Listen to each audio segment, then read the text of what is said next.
नमस्कार दोस्तों, एक बार फिर से मेरे YouTube चैनल पर आप सबका स्वागत है। हम सेमेस्टर 1 के लिए और साथ ही साथ जो यूपीएससी पीएसआईआर ऑप्शनल है उसके लिए इस लेक्चर को बना रहे हैं। नियो लिबरलिज्म को आज हम लोग डिस्कस करने वाले हैं, नव उदारवाद। इससे मैं पहले आपको बता दूं कि जो पेपर पढ़ना है अंडरस्टैंडिंग पॉलिटिकल थ्योरी, उसमें आपका पहला यूनिट है इंट्रोड्यूसिंग पॉलिटिकल थ्योरी। उसमें आपको पढ़ना है ट्रेडिशंस ऑफ पॉलिटिकल थ्योरी के बारे में। और इसमें आपको जो पहला टॉपिक है वह है लिबरल पॉलिटिकल थ्योरी, जिसको मैं 3 लेक्चर्स में कंप्लीट कर रहा हूँ। ये लेक्चर नंबर 3 है। सबसे पहले लेक्चर में मैंने आपको क्लासिकल लिबरलिज्म के बारे में बताया था। उसके बाद मैंने आपको मॉडर्न लिबरलिज्म के बारे में बताया था, जिसे हम वेलफेयर स्टेट भी कहते हैं। और तीसरा हम नियो लिबरलिज्म या नव उदारवाद के बारे में डिस्कस करने वाले हैं।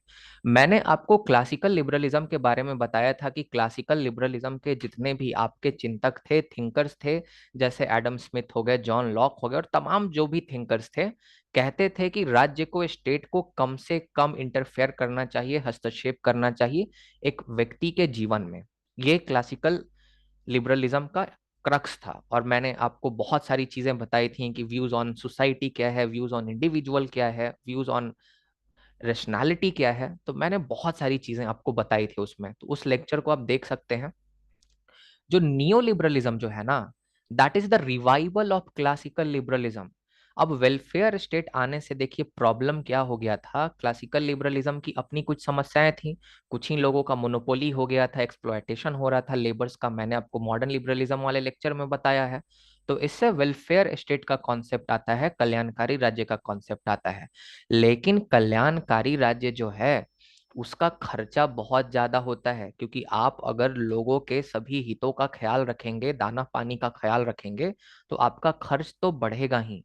तो जो वेलफेयर स्टेट था वह सस्टेन नहीं कर पा रहा था 1970s के टाइम में। 1970 के दशक में वेलफेयर स्टेट सस्टेन नहीं कर पा रहा था यूएसए में और यूके में। बहुत सारे इसके कारण थे जो कि हम आगे डिस्कस करने वाले हैं। तो इसीलिए वेलफेयर स्टेट को समाप्त करके फिर से क्लासिकल लिबरलिज्म की ओर जो नियो लिबरलिज्म है वह जाने की बात करता है कि हमें फिर से क्लासिकल लिबरलिज्म के फिलॉसफी को रिवाइव करना चाहिए। तो नियो लिबरलिज्म बात करता है रोलिंग बैक ऑफ स्टेट, कि राज्य को फिर से पीछे हट जाना चाहिए। राज्य को फिर से ये कल्याणकारी जितने भी इनकी क्रियाकलाप हैं इसको छोड़कर, जिस तरह से क्लासिकल लिबरलिज्म में स्टेट जो था वह मिनिमल स्टेट हुआ करता था, कम से कम इंटरफेयर करता था, हस्तक्षेप करता था राज्य को, उसी प्रकार से बन जाना चाहिए। तो ये आपका नियो लिबरलिज्म का क्रक्स है। अगर मैं आपको बोलूं तो neo liberalism is revival of the classical liberalism, the rolling back of the state. This is what neo liberalism is. यहाँ एक ट्रोइका आपको देखने को मिलेगा। ट्रोइका मतलब 3 फिलोसफर, 3 थिंकर्स का आपको एक गुट देखने को मिलेगा, जो कि नियो लिबरलिज्म के फिलॉसफी को, इस आइडियोलॉजी को प्रमोट करते हैं। सबसे पहले आपके थिंकर हैं एफ ए हयाक, बहुत ही इंपॉर्टेंट। दूसरे थिंकर हैं मिल्टन फ्रेडमैन। और तीसरे थिंकर हैं रॉबर्ट नॉजिक। ये तीनों थिंकर्स के नाम आपको याद होने चाहिए। ये नियो लिबरलिज्म से एसोसिएटेड हैं। इनकी कुछ पुस्तकें भी हैं, मैं आपको यहाँ बता दूं। जैसे मिल्टन फ्राइडमैन का है capitalism and freedom, F A Hayek का है route to serfdom and constitution of liberty, और रोबोट नॉजिक का है एनार्की, स्टेट और यूटोपिया। ये 3 बुक्स आपको याद होनी चाहिए। फैक्ट्स को साथ साथ याद करते जाइए, बाद में आपको बहुत ज्यादा काम देने वाला है। अभी आप सेमेस्टर 1 में हैं, सेमेस्टर 5 6 तक अगर आप फैक्ट्स को पूरी तरह से एक्यूमुलेट कर लेंगे तो एग्रीगेट फॉर्म में आपके पास बहुत सारा फैक्ट होगा, और आपको यूजीसी नेट की परीक्षा निकालने में बिल्कुल दिक्कत नहीं होगी। आप आसानी से निकाल सकते हैं। आपको अलग से उसका कोर्स नहीं करना पड़ेगा, अलग से मेहनत नहीं करनी होगी। इस चीज को आप ध्यान रखें। अब जैसा कि मैंने आपको बताया कि नियो लिबरलिज्म आने का कारण था कि वेलफेयर स्टेट सस्टेन नहीं कर पा रहा था, सरकार के खर्चे बढ़ गए थे, और भी बहुत सारे कारण थे। तो उन कारणों को हम समझने की कोशिश करेंगे, जिससे नियो लिबरलिज्म, नव उदारवाद की अवधारणा हमारे सामने 1970 के दशक में दिखाई देती है। सबसे पहला, जैसा कि मैंने आपको बताया कि वेलफेयर स्टेट काफी ज्यादा ओवरबर्डन हो गया था, गवर्नमेंट का एक्सपेंडिचर बहुत ज्यादा बढ़ गया था, और उसमें जले पर नमक का काम कर रहा था ऑयल क्राइसिस ऑफ 1973। जो 1973 में ऑयल क्राइसिस आया, ये अपने आप में एक बहुत बड़ा टॉपिक है। इतना आप समझिए कि क्रूड ऑयल के दाम बढ़ गए 1973 के आसपास में। और जब क्रूड ऑयल का दाम बढ़ जाएगा ना, तो चीजें महंगी हो जाएंगी। आज भी आप इस चीज को देखते हैं कि अगर जो कच्चे तेल के कीमत अगर हमारे अंतर्राष्ट्रीय बाजारों में बढ़ते हैं तो चीजें महंगी हो जाती हैं अपने आप, क्योंकि जितने भी इंडस्ट्रीज हैं जहां से मैन्युफैक्चरिंग हो रहा है ये सब क्रूड ऑयल बेस्ड ही हैं। और उस समय अमेरिका में 1970 के दशक में, यूएसए में और यूके में ये प्रॉब्लम आपको दिखाई पड़ता है। अब ये ऑयल क्राइसिस किसका देन था? तो इसमें अमेरिका की भी गलती थी, और दूसरी तरफ टसल चल रहा था ओपेक कंट्री और अमेरिका के बीच में। OPEC country, organisation of petroleum exporting country, ये जो ग्रुप है ये 1960 में बगदाद में, इराक बगदाद आप जानते हैं, बगदाद में इसको बनाया गया था, इसकी स्टैब्लिशमेंट हुई थी। इसमें पहले 14 मेंबर हुआ करते थे, 14 members were there in OPEC. जैसे यूएई उसका मेंबर है, जैसे सऊदी इसका मेंबर है, वेनेजुएला इसका मेंबर है, लीबिया इसका मेंबर है। मतलब ऐसे देश जो कि अंतर्राष्ट्रीय बाजार में कच्चे तेलों की बिक्री करते हैं, they are the members of OPEC, right? This is what you need to remember. लेकिन अभी अगर आप इनकी संख्या देखिएगा तो now there are just 13 members in this OPEC group, because one member has left on 1 जनवरी 2019। 1 जनवरी 2019 को कतर ने क्विट कर दिया है, टर्मिनेट कर दिया है इसका मेंबरशिप को। तो इन्हीं का करा धरा था, और ऑफ कोर्स अमेरिका की गलती हमेशा होती है, तो वो गलती थी अमेरिका की उसमें। तो ऑयल क्राइसिस जब हुआ ना, तो पहले ही वेलफेयर स्टेट के कारण खर्च काफी हो गया था, और ऑयल क्राइसिस के कारण ये एक तरह से जले पर नमक का काम कर गया, खर्च और ज्यादा बढ़ गए। और ज्यादा खर्च बढ़ने के कारण से वेलफेयर पॉलिसीज को टर्मिनेट करना पड़ा और नियो लिबरलिज्म की शुरुआत हुई। उसके बाद न्यू राइट फिलॉसफी। ये जो न्यू राइट फिलॉसफी है ना, ये बहुत दो इंपॉर्टेंट लीडर्स हैं जो कि आपको न्यू लिबरलिज्म से याद रखना है। मार्गरेट थ्रेचर जो कि यूके की प्राइम मिनिस्टर होती हैं, ब्रिटेन की, और साथ ही साथ रोनाल्ड रेगन जो कि यूएस के प्रेसिडेंट होते हैं। रोनाल्ड रेगन का अपने नाम मॉन्ट्रियल प्रोटोकॉल में भी सुना होगा।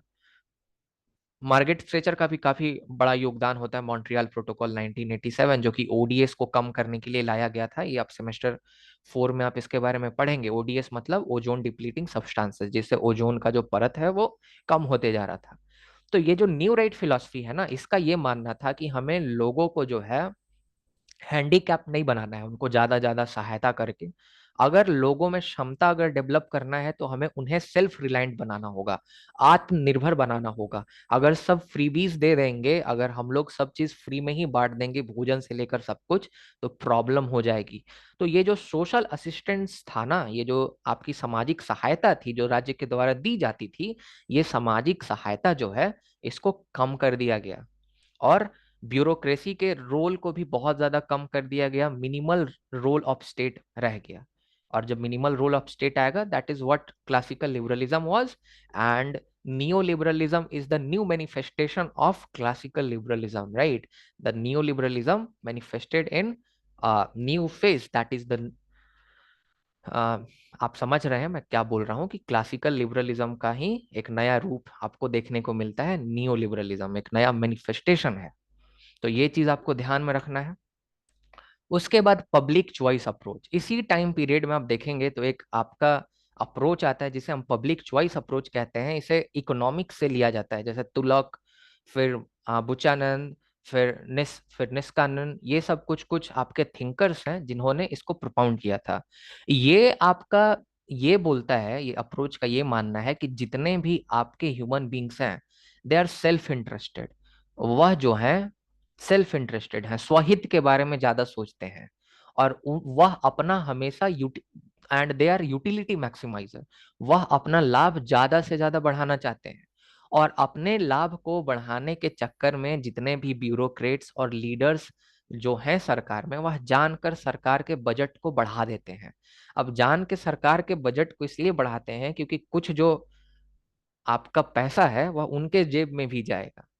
तो इसीलिए जानकर वह सरकार के खर्चों को इन्फ्लेट कर देते हैं, बढ़ा देते हैं, ज्यादा दिखाते हैं। और इसके कारण से क्या होता है, इसके कारण से सरकार को नुकसान होता है, खर्च ज्यादा होता है।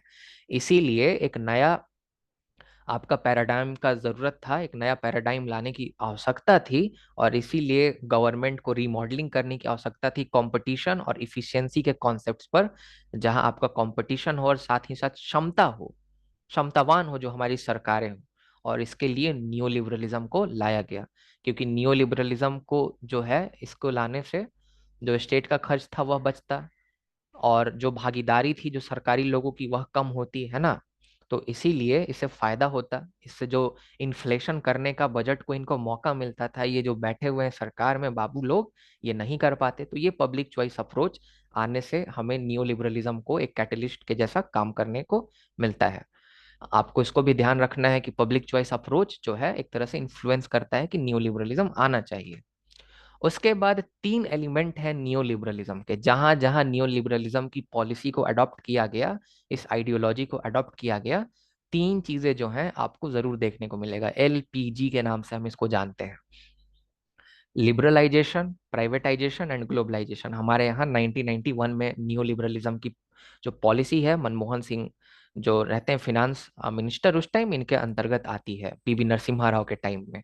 तो लिबरलाइजेशन क्या होता है? लिबरलाइजेशन होता है जहां सरकार जो है वह रिलैक्सेशन प्रोवाइड करती है बिजनेसेस को। मतलब लिबरलिज्म, अगर मैं लिबरलाइजेशन को मैं बात करूं तो liberalisation is nothing but abolition of licence raj. जो आपका परमिट और लाइसेंस राज था, कि आपको अगर कोई भी बिजनेस सेटअप करना है तो बहुत सारे आपको नॉर्म्स को फुलफिल करना पड़ेगा, बहुत सारे लाइसेंसेस लेने होंगे।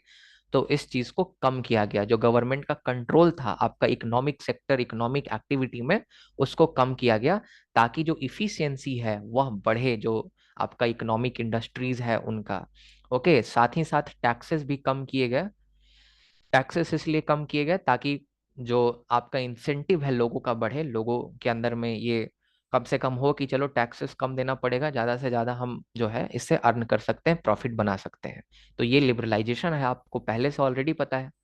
फिर प्राइवेटाइजेशन, निजीकरण। अब प्राइवेटाइजेशन देखिए, ये नियो लिबरलिज्म का प्रोडक्ट है। जिस कंट्री ने भी LPG को अडॉप्ट किया ना, उसको करना पड़ेगा ऐसा, उसके पास कोई चारा नहीं है। एक एक साइकिल है, एक ट्रैप है, आपको इसको समझना पड़ेगा, है ना। तो प्राइवेटाइजेशन क्या होता है? तो पहले ऐसे इंडस्ट्रीज जिसको गवर्नमेंट ओन करती थी, जिसको हम लोग PSUs कहते हैं, तो जो गवर्नमेंट ओन्ड इंडस्ट्रीज होते हैं, जब उनको हम किसी प्राइवेट कंट्रोल में देते हैं, ताकि स्टैंडर्ड जो है उसका इम्प्रूव कर हो सके, कंपटीशन हो सके मार्केट में, इफिशियंसी बढ़ सके, है ना, और साथ ही साथ जो लॉस हो रहा होता है बहुत सारी इंडस्ट्रीज में, तो वो लॉस को हम लोग कम कर सकें, तो ये होता है प्राइवेटाइजेशन। इसको हम लोग निजीकरण कहते हैं, कि सरकार जिन इंडस्ट्रीज को, जिन चीजों को पहले उसको ओन करती थी, उसका स्वामित्व था उसके ऊपर, अब वह किसी प्राइवेट व्यक्ति को या ऑर्गेनाइजेशन को दे दिया जाएगा। और ये दोनों होने के कारण तीसरा जो इसका बाई प्रोडक्ट होता है, दैट इज ग्लोबलाइजेशन। ग्लोबलाइजेशन क्या होता है? ग्लोबलाइजेशन एक ऐसा प्रोसेस है जिसमें बहुत सारे देशों के लोग आपस में आकर इंटरेक्ट करते हैं, रिलेशन एस्टेब्लिश करते हैं, और इसमें इंटीग्रेशन होता है गवर्नमेंट का। बहुत सारे देशों के गवर्नमेंट आपस में आके इंटरेक्ट करते हैं, साथ ही साथ पीपल इंटरेक्ट करते हैं, साथ ही साथ जो मल्टीनेशनल कॉरपोरेशंस है उनका इंटरेक्शन और इंटीग्रेशन होता है। और इस इंटरेक्शन और इंटीग्रेशन से फ्री फ्लो होता है गुड्स का, कमोडिटीज का, आइडियाज का, कल्चर का, सर्विसेज का। ये आपको ग्लोबल पॉलिटिक्स पेपर में सेमेस्टर 4 में डिटेल में पढ़ना है, मैंने वहां पे वीडियो बनाया है। तो जब इंटरेक्शन और इंटीग्रेशन होगा गवर्नमेंट, पीपल और MNCs का, तो उससे जो गुड्स है फ्री जो है फ्लो करेंगे। आज आईफोन कहाँ नहीं मिलता, पूरे दुनिया में मिलता है। तो फ्री फ्लो ऑफ गुड्स का एग्जांपल है, कोई भी आप कमोडिटी देखिए, आपको पूरे दुनिया में मिल सकता है, राइट। आइडियाज फ्लो कर रहे हैं। इवन सोशल मीडिया के आने के बाद जो ग्लोबलाइजेशन का जो प्रोसेस है वह और ज्यादा तेज हो गया है। यूट्यूब के माध्यम से हम एक अमेरिकी के विचार को जान पा रहे हैं, अमेरिकी एक हमारा विचार जान पा रहा है, हमारे कल्चर जो है उनका फ्यूजन हो रहा है, सर्विसेज एक जगह से दूसरे जगह हम डिलीवर कर सकते हैं। I myself teach to international students. मैं कुछ अमेरिका के बच्चे को, कुछ यूरोप के बच्चे को ऑनलाइन जूम ऐप से पढ़ाता हूँ। तो सर्विसेज भी फ्लो कर रही हैं, राइट। तो ये एलिमेंट्स हो गए न्यू लिबरलिज्म के। अब फीचर्स देख लेते हैं कुछ कुछ न्यू लिबरलिज्म के। तो नियो लिबरलिज्म का सबसे पहले फ्री इंटरप्राइज, आप पर कोई प्रतिबंध नहीं होगा, आपको स्वतंत्रता दी जाएगी आपके अपने बिजनेस में। कंपटीशन होगा, डीरेगुलेशन, पहले जो बहुत ज्यादा रेगुलेट किया जाता था लाइसेंसों के माध्यम से, कानूनों के माध्यम से, वो कम किया जाएगा। इंडिविजुअल रिस्पॉन्सिबिलिटी, बढ़ेगी, दीज आर द फीचर्स। फिर गवर्नमेंट का पावर एक्सपेंशन ना हो, right, so opposition to the expansion of the government power, state welfare and inflation. महंगाई कम हो, स्टेट वेलफेयर जो आपका हो वो कम हो, है ना, क्योंकि वेलफेयर स्टेट के अगेंस्ट में है ना न्यू लिबरलिज्म। और साथ ही साथ सरकार का शक्ति भी कम हो। क्यों कम हो? क्योंकि क्लासिकल लिबरलिज्म को रिवाइव करने की बात कर रहा है कि सरकार का जो हस्तक्षेप हो वह कम से कम हो। फिर उसके बाद minimising government control of industry, boosting the private sector ownership of business and property. You already know these features, they are just written there so you can read them, they are very simple. Free market capitalism, free market capitalism क्या होता है? जहां चीजें demand supply पर चलती हैं, इसको market economy के नाम से भी जाना जाता है। जहां चीजें मार्केट इकोनॉमी में डिमांड सप्लाई पर चलेंगी, जितना डिमांड होगा, अगर सप्लाई उससे कम है तो मूल्य बढ़ जाएगा, और अगर सप्लाई ज्यादा है, डिमांड कम है, तो मूल्य घट जाता है, जो प्राइसेस हैं वह कम हो जाती हैं। तो मार्केट इकोनॉमी, ये मैंने क्लासिकल लिबरलिज्म में भी डिस्कस किया था, मार्केट इकोनॉमी के बारे में, कि मार्केट जो है डिमांड सप्लाई पर चलना चाहिए, तो वही बात है इसमें। फिर उसके बाद प्रोटेक्शनिज्म। प्रोटेक्शनिज्म क्या होता है? इसको भी खत्म करने की बात की गई है। ग्लोबलाइजेशन आने से जो मार्केट का जो रेगुलेशन है उसको कम करना पड़ेगा, प्रोटेक्शनिज्म को कम करना पड़ेगा। प्रोटेक्शनिज्म क्या होता है इसको आप समझिए। इंडोनेशिया में और बाकी अब जितने भी न्यूजीलैंड ये सब कंट्रीज हैं, वो लोग बहुत सस्ता चावल जो है वो पैदा करते हैं, सस्ता चावल उगाते हैं वहां। अब सस्ता चावल उगाते हैं तो जो बासमती राइस टाइप का जो चावल खाते हैं ना, अगर हम लोग इस पर इंपोर्ट ड्यूटी ना लगाएं, इंपोर्ट ड्यूटी मतलब अगर कोई भी चीज अगर कोई बाहर कंट्री से आ रहा है तो उस पर सरकार जो है कुछ कस्टम ड्यूटी लगाती है, कुछ टैक्स लगाती है। तो अगर इंपोर्ट ड्यूटी हम नहीं लगाएंगे ना इस पर, तो ये जो बासमती वाला चावल है 30-35 का मिलेगा हमारे यहाँ, बहुत सस्ता मिलेगा, अच्छा क्वालिटी का चावल। अब अच्छा क्वालिटी का चावल सस्ता मिलेगा तो हमारे घर के किसानों का क्या होगा? यहाँ के फार्मर्स तो मर जाएंगे, उनकी खेती बिकेगी ही नहीं, उनका जो प्रोडक्शन होगा सो।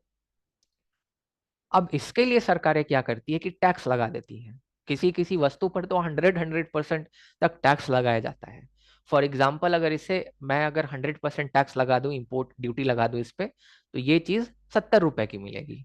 तो अब 70 रुपए की मिलेगी तो हमारे जो हमारे यहाँ का जो प्रोडक्ट है वो सस्ता हो गया, और बाहर वाला महंगा हो गया। तो हम हमारे यहाँ का ही प्रोक्योर करेंगे, खरीदेंगे और खाएंगे। इस चीज को आपको समझना है। तो प्रोटेक्शनिज्म को जो है ना, ये कम करने की बात करता है कि सरकार को इंपोर्ट ड्यूटी ये सब नहीं लगाना चाहिए, फ्री फ्लो होना चाहिए। पर हम लोग एग्रीकल्चरल प्रोडक्ट्स में ऐसा नहीं करते। इंडिया अभी भी फ्री फ्लो को पूरी तरह से समर्थन नहीं करता है। जो WTO है, इंडिया पर बहुत ज्यादा प्रेशर बनाता है। जो आपका वर्ल्ड ट्रेड ऑर्गेनाइजेशन है, बहुत ज्यादा प्रेशर बना के रखता है कि प्रोटेक्शनिज्म की नीति को हटाओ हटाओ, लेकिन इंडिया उनकी बात नहीं सुनता, और सुनेगा भी कैसे? फिर चीजें बर्बाद हो जाएंगी, है ना। फिर टैक्स को लोअर करना, गवर्नमेंट स्पेंडिंग को कम करना, these are the features of neo liberalism. अब ये सब और भी आपके बहुत सारे फीचर्स आपको देखने को मिलेंगे, आप उसको पढ़ सकते हैं। दिस इज लाइक बहुत सिंपल वर्ड्स में लिखा हुआ है। उसके बाद आप अगर इसका क्रिटिसिज्म को देखिएगा, तो ये सब के सब क्रिटिसिज्म आपके क्लासिकल लिबरलिज्म के क्रिटिसिज्म्स हैं। अगर आप क्लासिकल लिबरलिज्म को दोबारा से रिवाइव करेंगे, तो सिंपल सा मुद्दा है कि क्लासिकल लिबरलिज्म से जो जो आपके नुकसान हुए थे वो नुकसान फिर से होगा। तो क्या होगा? तो वेल्थ जो है वो कुछ ही हाथों में सीमित हो जाएगा। अब आज देखिए, कुछ चंद लोगों के पास इंडिया का कितना परसेंट संपत्ति है, तो वेल्थ जो है कॉन्सेंट्रेट कर गया। और 1991 के बाद ही ऐसा हुआ है, पहले ऐसा नहीं था। जैसे जैसे ग्लोबलाइजेशन, प्राइवेटाइजेशन, लिबरलाइजेशन बढ़ेगा, वेल्थ कुछ ही हाथों में सीमित होते जाएगा। अमीर और अमीर, गरीब और गरीब बनेगा, राइट।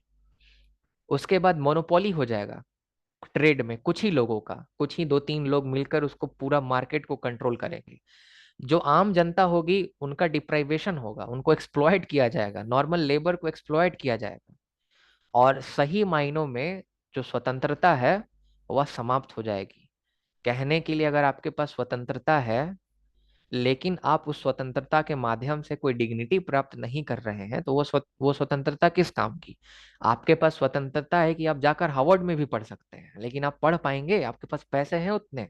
तो ये जो लिबर्टी है ना, ये कुछ हाथों में ही सीमित हो जाएगी, प्रिविलेज्ड क्लासेस के हाथों में सीमित हो जाएगी। तो ये इसका क्रिटिसिज्म है। तो ये नियो लिबरलिज्म है, इस पे शॉर्ट नोट्स कभी कभी लिखने आता है, इतना ज़्यादा कंटेंट काफ़ी हो गया।